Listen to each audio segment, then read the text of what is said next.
Hi, everyone. I'm Becky Livingston from Penn Heel Marketing, and tonight I want to walk you through an SEO audit training.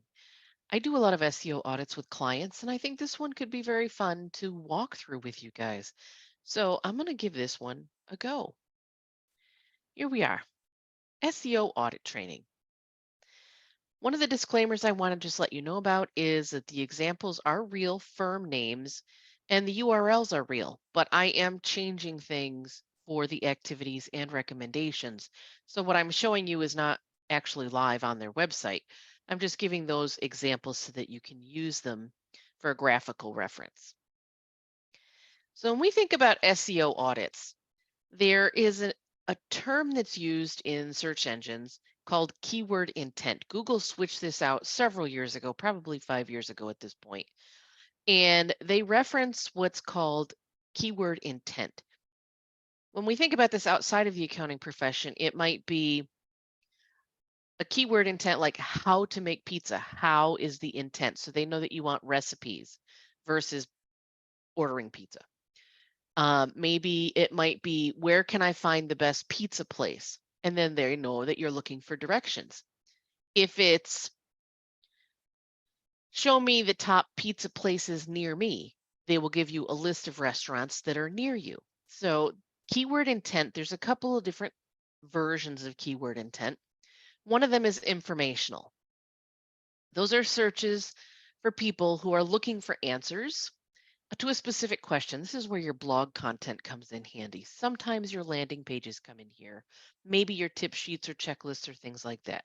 An example of that might be how do I switch to monthly or bi monthly payroll?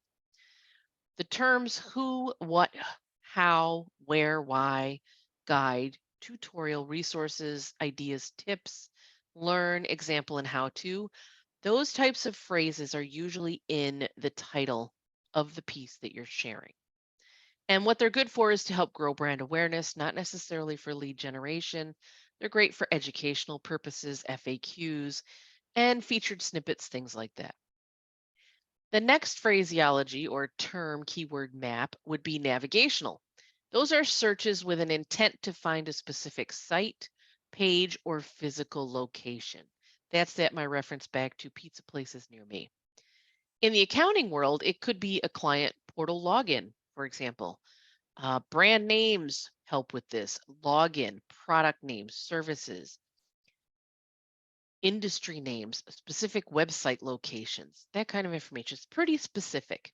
And it ensures that the site is easy to find and optimize for branded inquiries. So the person knows your brand name or something about your brand.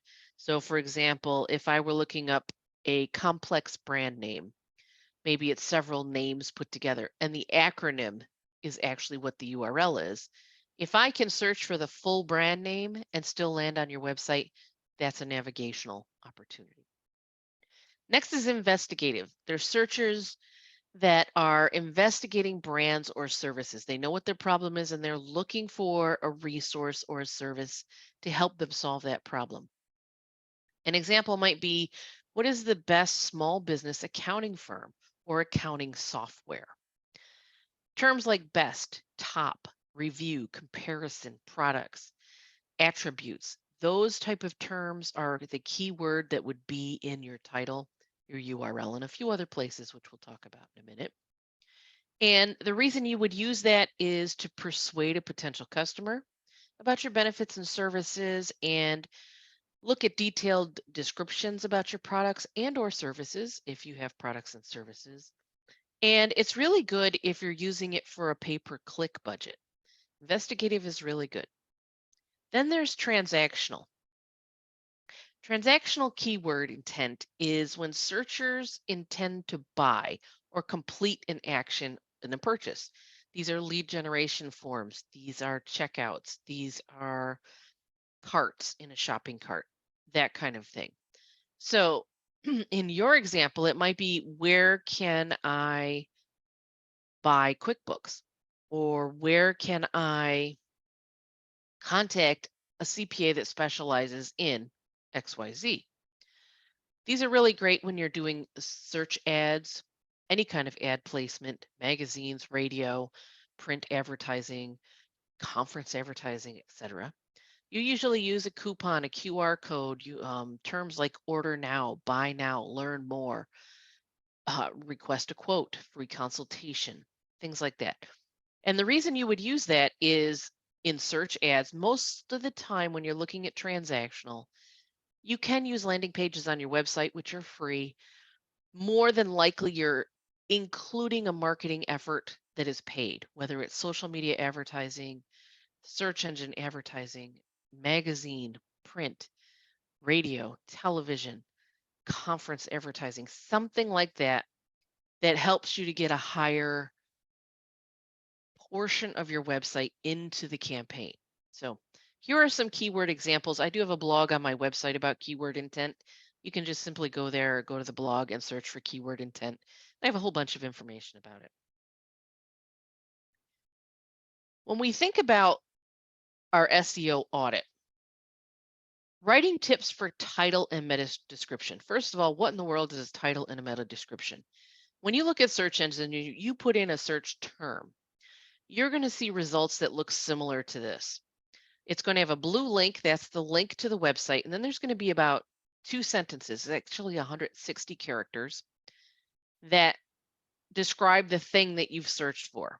So in this case, I put in incognito browser, so my history wasn't influenced by it. And I put in CPAs near me or accounting firms near me. That's what I put in. Accounting firms near me. This brand, Wilkin Gutenplan, showed up somewhere in the first page of the search results. The title is unique. You can see the brand name is right there, top accounting firm, and CPAs in New Jersey and New York City. The machine knows where I'm asking this from.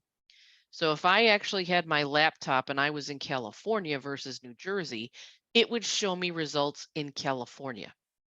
If I were in Utah, it would show me results in Utah. If I was in Montana, it would show me places in Montana. So it is influenced by your geography of the physical location of the search, where you are physically located.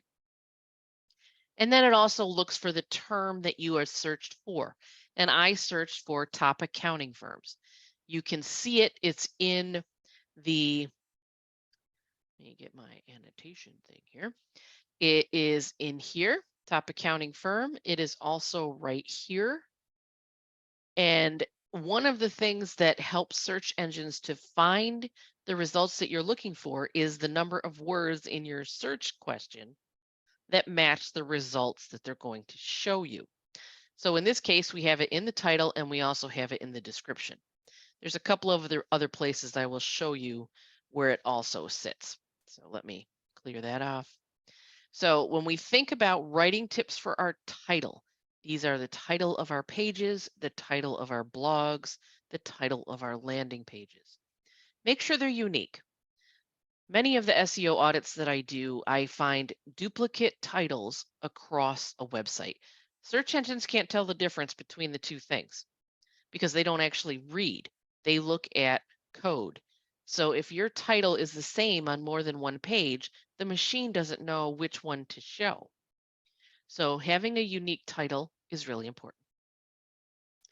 Thinking about the search intent, and I didn't ask a who, what, where, why, when question. So I was really just looking for information. So my intent was navigational. My intent was education. It contains your targeted keywords. My search question was top accounting firms in New Jersey. And we see it right there, top accounting firm and CPAs in New Jersey. And then it's in the description, top accounting firms in New Jersey. So it matched my search criteria exactly. The title consists of 15 to 40 characters or a maximum of 60 characters. After that, it starts to get truncated depending on the search engine you're using. DuckDuckGo, Bing, Yahoo, Google. It will depend. It even gets truncated in a social media platform. So be careful with the length of your titles. And the title also motivates people to visit your website. So what it tells people is a motivating factor for them to click on that link. And it can also trigger emotion. So, maybe it said award-winning top accounting firms in New Jersey, or top 10 or ranked number 1 5 years in a row, something like that. That evokes an emotion. So there's many ways you can write a title description to go with your URLs. On the other side, the two gray lines underneath the blue link, that's the meta description. It's also unique. Every page, every blog post needs to have a unique meta description, or the search engine can't find it or tell the difference between two pages. It describes a specific page. So if you're doing services and you have accounting services, tax services, financial planning services, audits, you name it, if you have it, each one of those pages has a unique description. It contains targeted keyword. So think about, and I'll show you about research in a little bit, but think about the term that most people would use to find that page, and do not make assumptions there. Do the research, find the words that people use. For example, fractional CFO is a pretty current phrase, and I've heard accountants using it over the last year and a half or so. Fractional CFO. If I look up that term in keyword search tools, people do not use that term that are searching for a part-time CFO or a hybrid CFO or something like that. They do not use the word fractional CFO. Until the mainstream picks up that phrase, you can use it on your page, but don't lean on it too heavily because the term is not known by the people who are searching for that service. The description also consists of 1 to 2 sentences, approximately 160 characters. You can see here in this example that their description is a little bit too long because they have the ellipse. So we want to avoid the and ... at the end, because if your important stuff is at that end, your searchers are never going to see it. This one does target on emotion. One of the top accounting firms in New Jersey. Our staff believe in people first approach. That's kind of a trigger.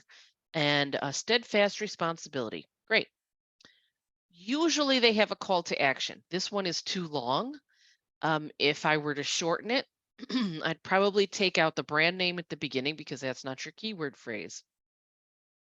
I would start it with top accounting firm in New York, New Jersey. Our staff of CPAs, or our staff, believe in a people first approach with a steadfast responsibility. Call us today, contact us now, something like that to trigger the call to action. So in this activity, here's an example of their services page. Here's some text from their service. It's not the whole page. The whole page has a lot of text on it. I could write a title tag, which is less than 60 characters, including spaces, just for this little blurb of information. Now, as I skim through this, in this description on the website page, there is no reference to accounting or tax services or being a CPA or anything like that. They do talk about tax payments. They talk about tax returns and tax planning, but they do not say a tax firm. So it's something to think about as you're looking at the page information where you're trying to create this title and description. One of the beautiful things that I love about the AI tools that are coming out is you can leverage them to help you craft a title and a description. What you would basically do, let's say, for example, you're using ChatGPT. You open your ChatGPT, you copy the text from the page, put it in Word, or you can copy and paste it right into ChatGPT. And your prompt would be, let me see if I can type this out for you. Your prompt would be, write a meta description and title for this copy, colon. And then you paste, you paste the text from the page. And you click generate. This works in ChatGPT, it works in Google Docs, it works in Canva Magic Write, it does this in HubSpot. There's lots of places that have all these different kinds of AI tools. But you would write a prompt like that and ask it to write. If you want to take it a little bit further, you can say a 160 character meta description and 60 character meta title for this copy. That's very specific. Then the AI engine knows exactly what you're looking for. So that's an opportunity for you to leverage these tools to help you create this information a little bit more effectively. So that is a great tool. That is a great tip. Um, I think if you can use AI tools at your organization, great. If you can't, learn how to write them. It's not the easiest thing in the world to do, and that's why you hire people like me. Next is SEO audit responses. So in this example, let me switch for a second here, and I'm going to stop sharing over here, and I want to show you the website that I was just looking at. So, oops, hold on. So the website I was just talking about, go over there, is this one. Here's the Wilkin one. So if I go to their services page and I go to, accounting, or better yet, I can use their homepage because I think that's where I took the copy from. Services, blah, blah, blah. No, that's not where it was. International tax, business valuation. Anyway, doesn't really matter. So I would go to their page, and for me to be able to see what is included on that page for the description, I go to a white space on the page and right click and do view page source. And right here is the title tag. Right there's the title tag. And right below that is the description. So I can see both of those things on this website. When I do an SEO audit, I use a few tools and it pulls this information out for me so I don't have to do it this way. But this is an interesting way for you to be able to see what your competition is doing, what other people are doing as far as how they're writing things. And it's not to say that they're doing it correctly, but it is a way for you to look and see. Even on your own website, you can do the same thing.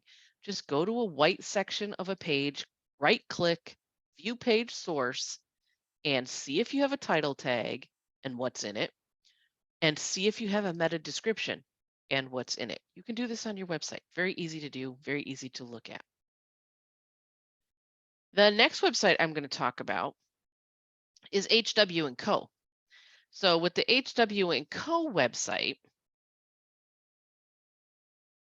we're going to look at tax services. About us services, tax planning strategies, tax overview. Okay, let's go back to the slide deck. And here we go, optimize. Here we go. Oh, sorry, no, this is still Wilkin. On the Wilkin website, we can visit that page, tax services. There's the title tags, tax services in New Jersey and New York City, and then they have this dark section. Well, actually, they don't have it. This is my recommendation.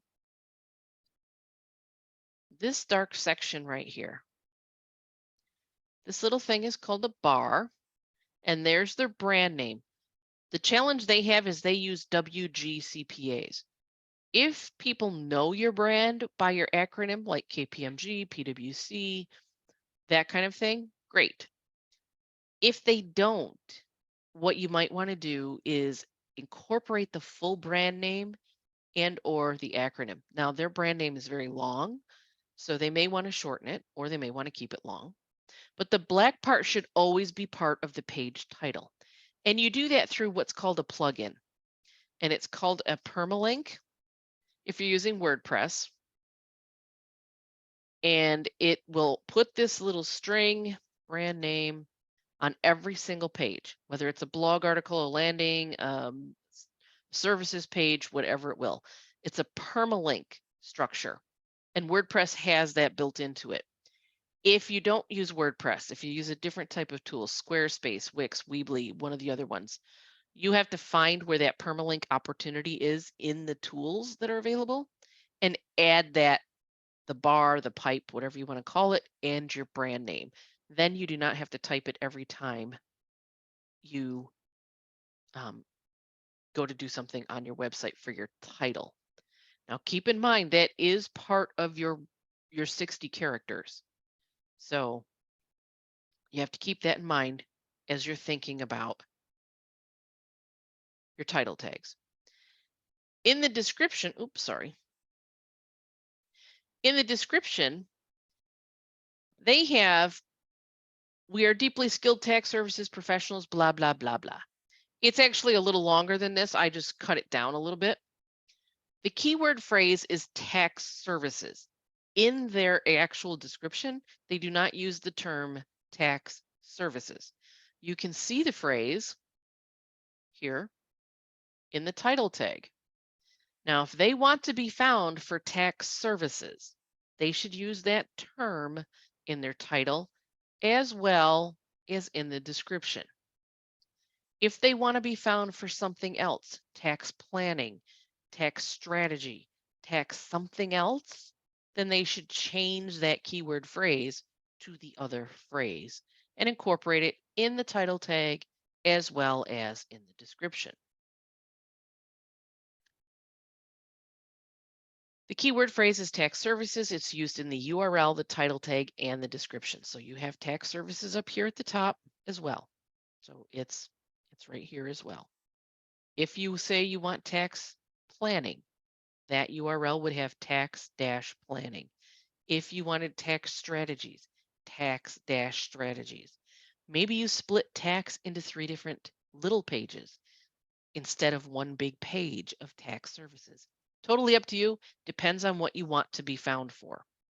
And just by creating the page does not mean you will be found for that. You have to put a lot of effort into promoting those pages to ensure that you can be found for it organically. That's what the O in SEO stands for, is organic. In this example from Markham, URLs and image tags. Those are also some very important elements to being found in search engines. The URL. The URL does have a character limit, though you can have URLs at 256 characters long. Search engines will chop them off at a certain point, usually between 50 and 60 characters. It's written in lowercase. Even if you type it in uppercase, it's going to show up in lowercase. It has hyphens in it, accounting hyphen services, to split up words. When you're thinking about URLs, get rid of the little words like to, and, us, we. Anything that's little and just takes up space without needing to be there, take those words out of the URL. Focus on the keyword phrase that you want to use and make sure it's easy to read. So when you're thinking about acronyms that we use in the profession, WOTC, Work Opportunity Tax Credit, or you're thinking about ERC services, make sure that those acronyms are popular using your keyword search tools. And I'll talk about those later before you actually use them in the URL. So think about that. On the right-hand side, we talk about the image. The image is also an important search opportunity for you. So there's an alt tag that goes with images. This alt tag that's actually on the page does not say what I've written here. So if I'm thinking about these are accounting services that I'm talking about on this page, my alt tag would have accounting services in it for that picture somewhere. Maybe it's accounting services review, accounting services graphic, accounting services, that's it. Using a file name that reflects what you're talking about on that page is important. If you have more than one picture on a page, don't just name them all accounting services. Look at what the picture is. Maybe it's accounting services for nonprofits, and you have a picture of a nonprofit on the page. Accounting services for construction. You have a construction related picture on the page. If you have a contact us or a call to action button, accounting services call to action would be the alt tag for the image. It uses a readable file name. For example, on the right-hand side, you can see your accounting-services-review.png. It's readable, it's legible, not only by the human, but also by the machine. So when you're thinking about file name structure, people who download from stock image catalogs, I've seen hundreds of pictures with the stock image name. Let's say I pull it out of Getty Images. Getty Images, and it's called Getty Images 1249768.jpg. That means absolutely nothing to the search engine. No one will ever search for that term. So you're missing an opportunity of leveraging your pictures to help people find your website. This is really important when you're talking about certain people on your website. Let's say, for example, you have a partner page and every partner's picture is on there. Don't just use a first initial and a last initial and .ping or .jpg.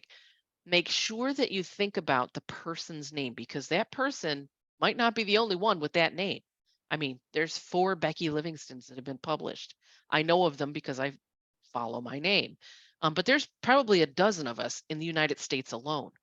So when I think about using my name and my picture, I put Becky Livingston penheelmarketing.jpg. I'll add another piece in there depending on how I'm using the picture, but I'll put that in there. So if you're talking about a partner, Maggie Smith CPA.ping, Ed Jerome CPA CITP.jpg. Those kinds of things you want to be thinking about. And the last thing is, I did notice in their site that they're using a lazy load plugin for their WordPress site. That helps with the speed in which the page will load. So it's really important to have that on there. Some kind of plugin that will increase the speed in which your pages load. Lazy load, Smush, Image Optimizer. There's dozens of, if you're using WordPress, there's dozens of plugins to help speed up the image load time on your pages. One way to see this on your website and your competitors' websites, if you want to go look at those, is hover over the picture and you will right click on the image, right click, and you can inspect element, and it will talk about the picture specifically. Or you can hover over it, right click, view page source, and look for the alt tags for that picture.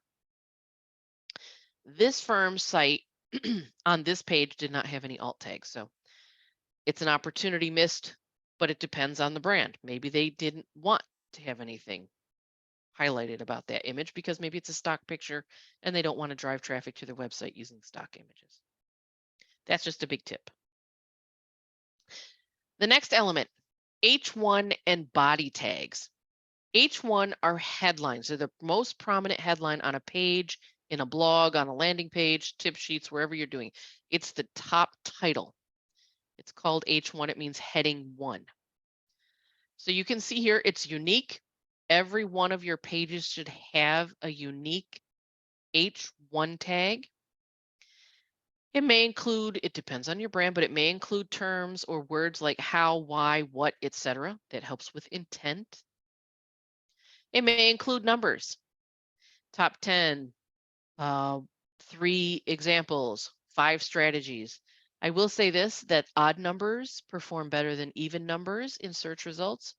And unless you're using something like 10 or a dozen or 20, over 20, it just gets bogged down. So numbers are really good in your H1 tags, and it should describe what you're discussing in the body of the text. So if we look at this page, we have WOTC nonprofit. That's the URL. That's the URL. If I scan through the page, it does say nonprofit right there. And probably somewhere on the page further down, it does say nonprofit. However, it doesn't say anything in the H1 tag. There's a missed opportunity there. So it could say Nonprofits, hiring, question mark, take a look at veterans. Or keep the WOTC in mind. Something like that that keeps the term nonprofit and WOTC in the top of mind. They also say down here, not for profit. So I'm not sure which term we're looking at because these are different and it's still different from that one. So having some consistency there would be great. Also, the picture. If the picture has nonprofit in it, it should have nonprofit, nonprofit, profit, WOTC, veteran.png.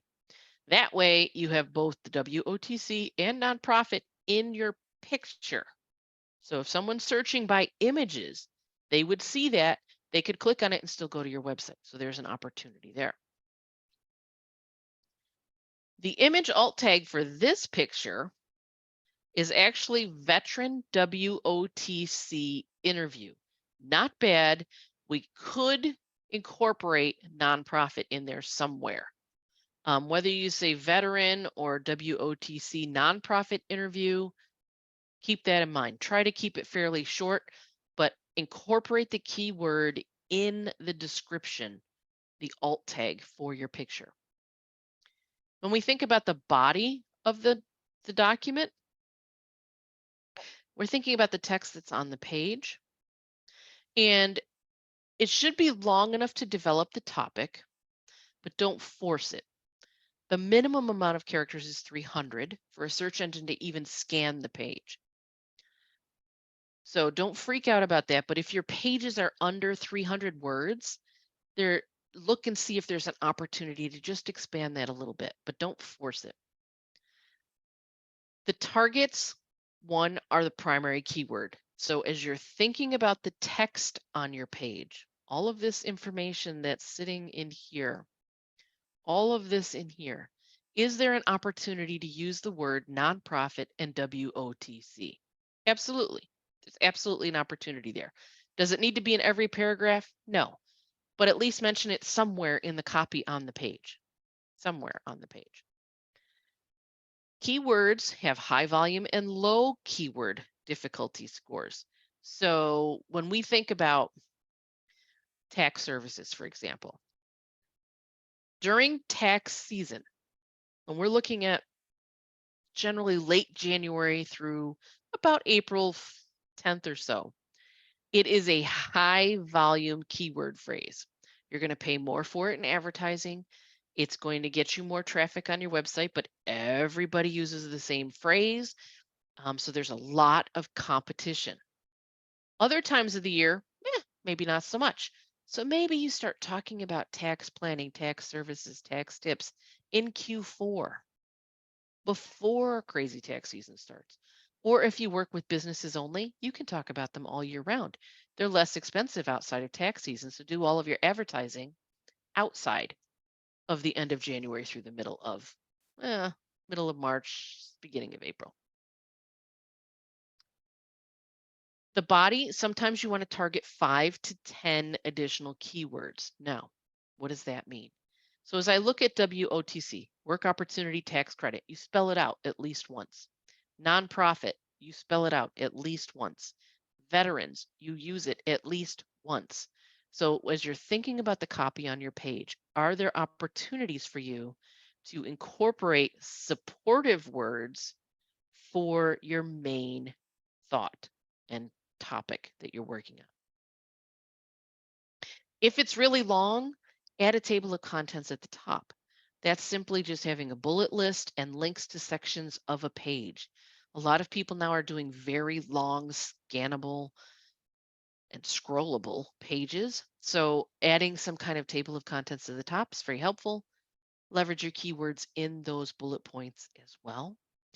And also think about ways that you can divide some of this into shorter sentences. Again, there are opportunities. Grammarly can help you shorten. All the AI tools can help you shorten copy. And you can say, shorten this copy by X%. Put in a percentage, 25, 50, 75%. And it will give it back to you. HubSpot does it. All of the writing tools do it.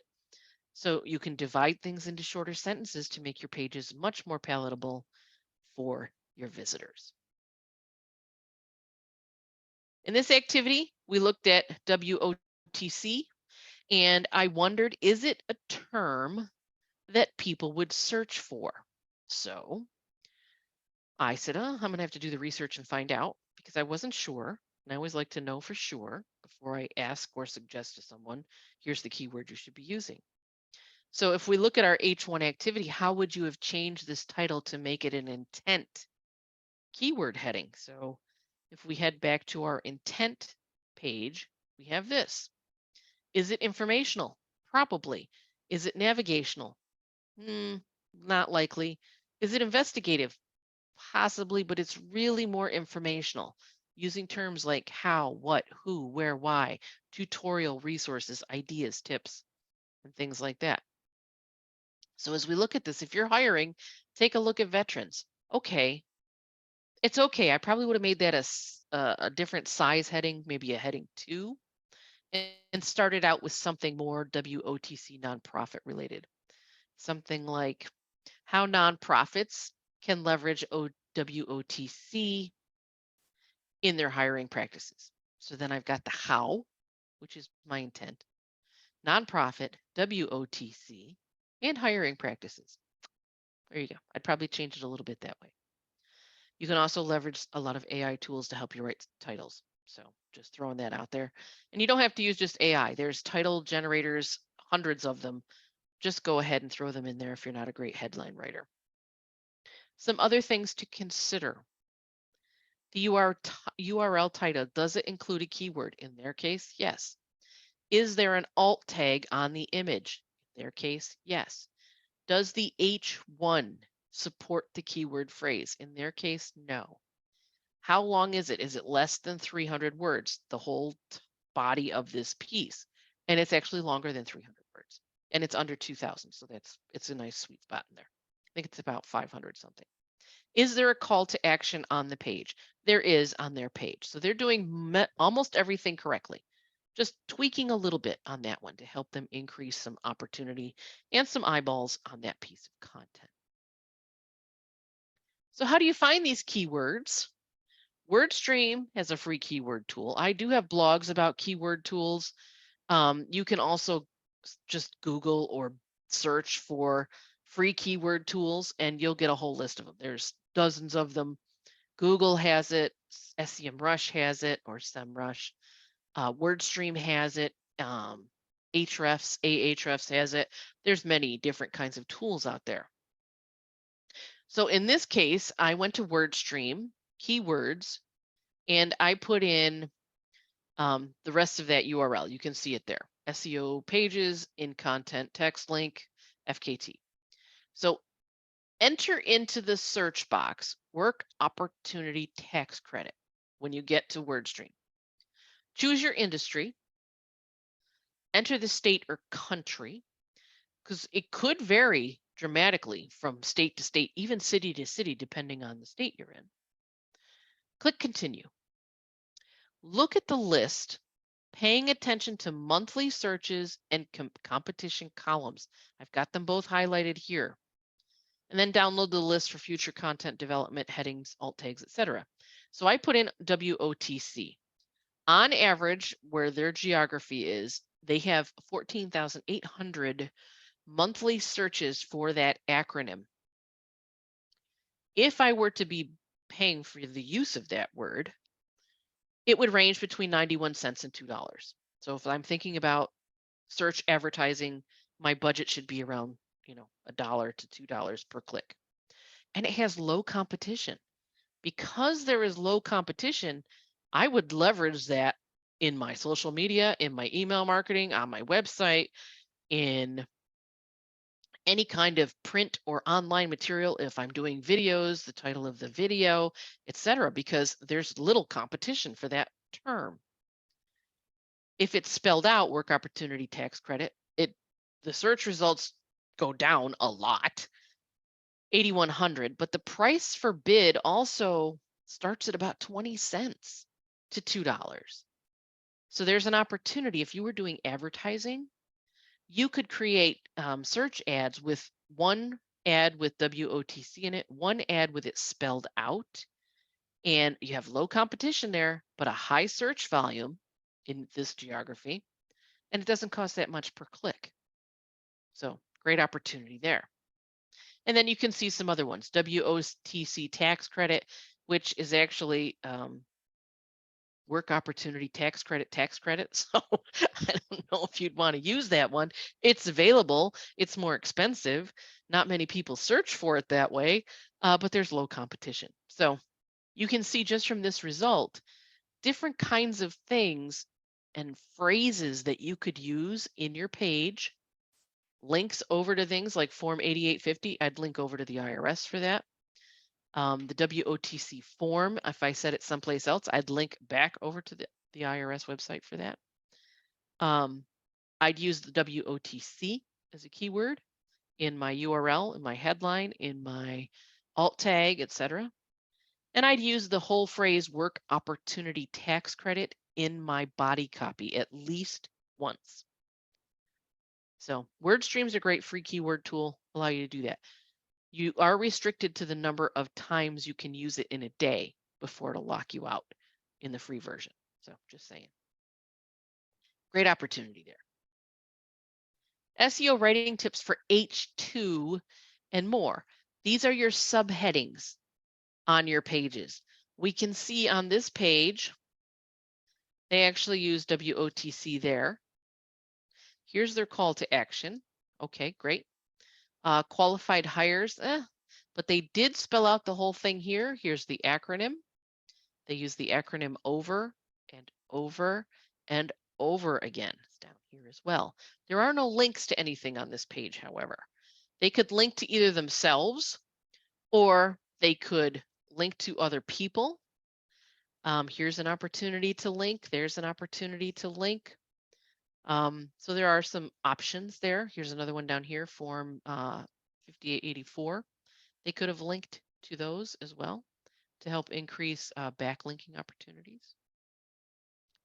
Oops, sorry. The subheads, those are smaller headlines, and think of it like an outline. Your H1 is your outline main topic. H2 are your supporting topics. H3 are the ones that support that supporting topic. A lot of times they answer questions. They have one idea to correspond to the paragraph.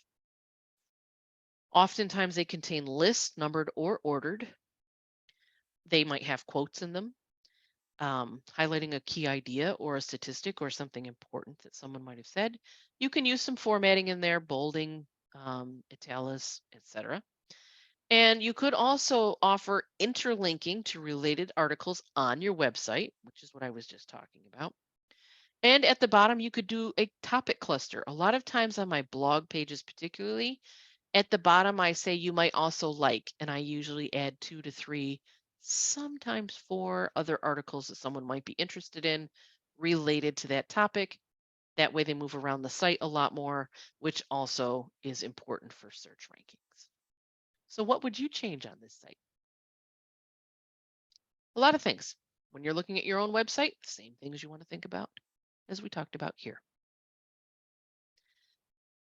Link building strategy, very important. Building links to reputable resources. Now, when we think about that, I use the IRS a lot, especially when I see a form and a number. Now, accountants might not think the IRS is reputable, but search engines think they're fabulous because a lot of people reference the site. If you're linking to other places, make sure that the place you're linking doesn't go off to an ugly website, a website that has a low rating, which you can just do website ranking and put in the URL and it'll tell you how it ranks.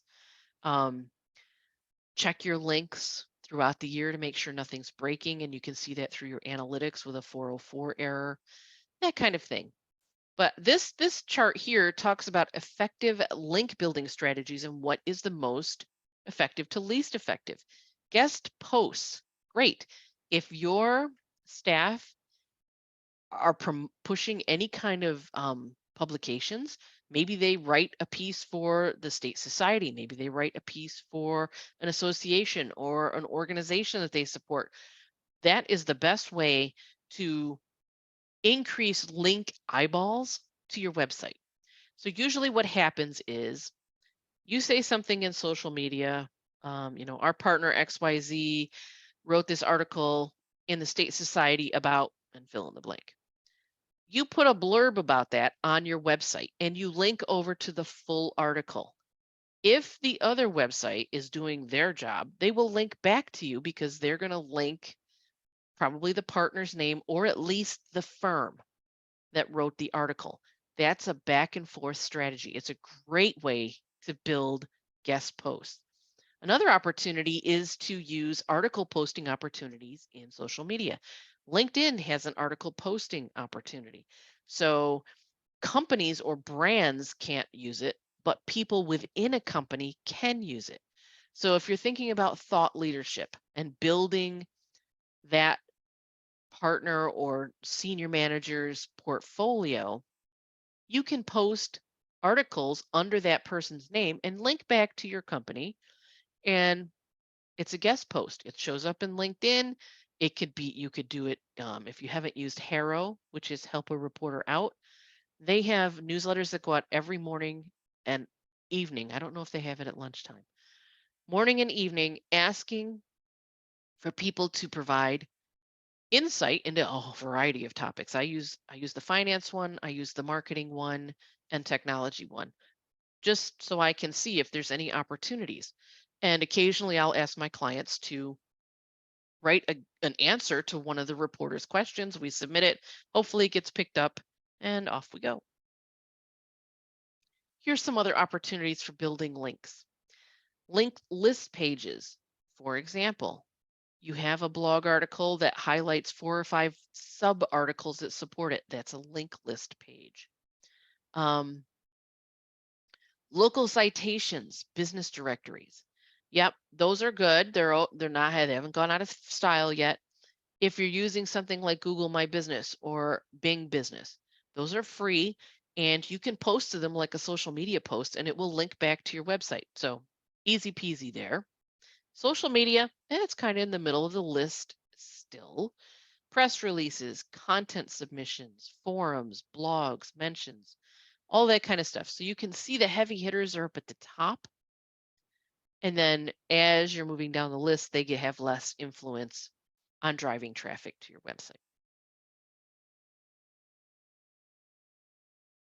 If you want to see something about a resource page or link building, resource page link building is a practice of building backlinks from pages that have curated lists of links to external websites, resource pages. For example, if you wanted to have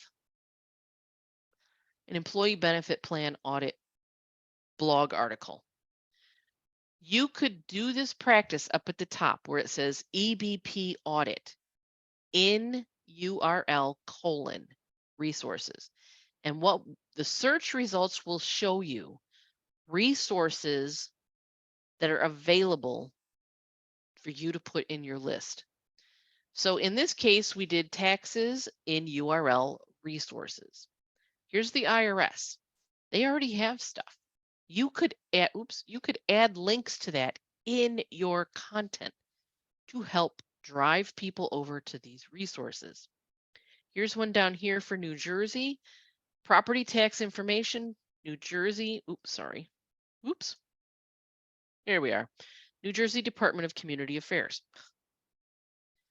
I could link to that. You can look at your list of resources. So why does resource page link building work? It works because when someone adds your link to their resource page, your link makes their page better. Search Engine Land found that building links from resource pages was the second most popular link building strategy among SEO professionals. This is how you do it. So how do you find resource link pages? You put your keyword, in our case, taxes, in URL : resources. That'll show you terms that this will show you results that have the word resources and tax in the URL. In the URL. You could say the keyword, quote, best resources, taxes, quote, best resources. Hit enter, you'll be presented with a different list. Keyword, I have my brackets in the wrong place there, but it's keyword space, quote, useful resources. Keyword in title, links. What does that mean? The in title links mean this information right here. That is your title tags. You can also search for helpful links. So those are some link building opportunities. If you're looking for some support material to help you fill out content that you're creating, link building strategies are really helpful. So here's an activity using resource links internally. You can do this on your own website. What? Yes, you can also do it outside of your own website. Try to use an incognito or a private browsing window when you do it though. So on your website, go to the search box if you have one. Enter a search term like tax tips. View the results page. Hopefully you have some if you do taxes. Is there an opportunity to create a list page with links to each blog post? What? Yeah. What that does is it gives you an opportunity to create a list building page with links to your additional content. So if yes, consider creating a list page or a blog post, linking all the articles by topic and sharing that on social media. Also consider which articles could be you might also like in addition to a blog article that you already have. For example, key questions when valuing a pass-through business would have you might also like at the bottom of the post and include a short list of other blog topics on the site. That's an internal link building. And that helps people stay on your site longer because they're looking at more content within your site, and engines love that. Love it. Here's an SEO checklist. Let me go back for a second. I want to show you what this looks like. I want to show you what this looks like. I'll show you what that looks like on my site. Let's see, did I put it in this one? In this one? I did this one. Okay. So here's the example. So I did this list building internally on my website. So I did this blog article. It's called 10 Tax Email Subject Lines for Accountants. Blah, blah, blah. I have the 10 tax email subject lines. I also created a blog post sample. If they want it, they can have it with 8 tax strategies. And then I have at the bottom, you might also like, and then there's 2 blog articles related to accounting marketing that they might find helpful. That's what I'm talking about with the you might also like. So great opportunity there to share additional information on your website to help people stay on your website a little longer. Let's see, what's the next one? Your SEO checklist. Pretty simple. Set up and connect your Google Search Console. It's free to do. And the reason you need Google Search Console, in addition to any website analytics that you have, is Google Search Console will show you a lot of different kinds of things. One, it shows you keyword search queries that people are using to find your stuff. Google Analytics doesn't do that as well as they used to. They hide that a lot. So it does do that. It shows you if you're having a problem on your website. Example, broken links. It will show you that. It shows you, it can help you create a sitemap if you haven't created one before or don't have one. You can submit your sitemap through Search Console. And it does some other things. It can show you some competitive information. It's a great little tool. It is free. Love it. I use it for almost all of my clients. Any of the clients I have websites for that I maintain, I definitely use it. Setting up your Bing Webmaster Tools. This is optional, and it's only if you're using Bing search in addition to your Google search. So if you're putting any effort into Bing, definitely set up your webmaster tools.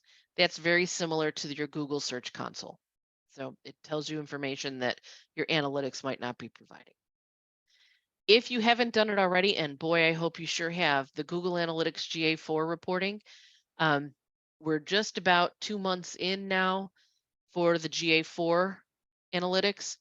It's time to get them there. If you haven't done your reporting and updating that into GA4, you need to do it because analytics for universal analytics is no longer tracking. So you're missing out on your website data. So make sure you get your GA4 information set up. I do have a blog about reports and different things with GA4. If you want to take a look at that, I also have some YouTube videos about it. Connect your GA4 to your website. That is a tag that you need. It's a bit of code that you need to put in your head tag on your website. No matter what kind of website you're using, you do need to put that in there. Generate and submit an XML sitemap. If you don't know if that's ever been done and you have a webmaster, whether they're outside of your company or in, ask them if they've ever done it. If they haven't, just go ahead and do it. It's free. You can do it through the Search Console or the Webmaster Tools. Simple to do. You create a sitemap, and there's steps in there that will tell you how to do that, and just submit it. That helps the search engines find your website because maybe you don't have enough website visits for the engines to notice you. It's a great way to be noticed. Check your Search Console, that's number one, for any manual actions. For example, broken links. You need to fix those. Broken images. You need to fix those. So your Search Console will tell you that, or your Webmaster Tools. And test that Google can index your site. And there, just search for that. Can Google index my site? And it will give you instructions on how to ask Google to can they index your site. It's the simplest process. You put in your URL, you click a button, and it will tell you if it's indexed or not. And I don't necessarily always do number 8 because it's built into a lot of the things that I build, but a robot text file usually is included with WordPress sites that you need to build. It's not always on some other platforms, custom builds, Squarespace, Wix, Weebly, that kind of thing. Again, very easy to create and post in your site's back end so that the machines can find it. That's your short SEO checklist. And that's the end of tonight's training. So thank you for joining me for this time period. I hope you took a lot of information away from this training and enjoyed it. If you have any questions, I have a ton of SEO content on my website. Love to talk to you if you have any questions, thoughts, concerns. And you can reach me at my phone number, my email address, or my website. So feel free to check those out. And I hope you really enjoyed the course. Thanks for joining me, and you have a great day. Take care.